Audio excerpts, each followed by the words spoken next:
What is up? This Charles, and yeah. So it's been a while. Ito ang last upload. I-check na ko ang channel karon.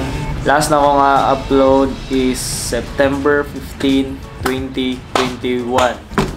Dagang mga naitabo and dagang mga positive and negatives. As in daghan jud kayo. Naka-decide ko nga mag-video o gusab share sa inyo mga naitabo sa kuha because gimingan ako magbutog may nganing videos like talking. Isa sa mga reason nga nung naimurag nagapugong sa kuha mag-upload og videos, magbutog videos, magbutog mga documentaries about sa kuha is ang lingwahe nga gamiton. So today naka-realize ko nga okay raman dayon nga Bisaya akong gamiton nga lingwahe. Yes, wala ako nagbutog videos para mapansin, pero para ma-share na ko sa uban kung mga naibalaan o gusto pa i-explore ng mga butang.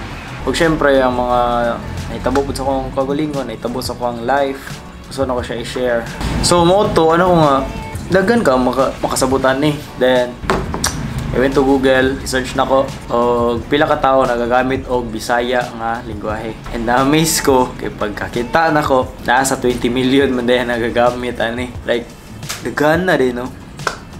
Diba? So mo jud na reason nga nung putol-putol akong upload diri sa YouTube tungod kay naglibog ko kung Bisaya ba or Tagalog or English, like you know akong gamiton sa akong channel. So starting today, Bisaya na akong gamiton sa akong mga videos no matter what happen.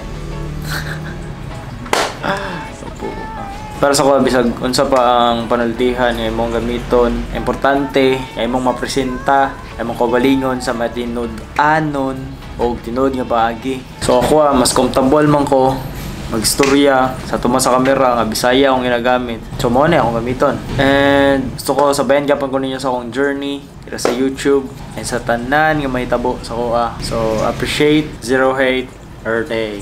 Peace.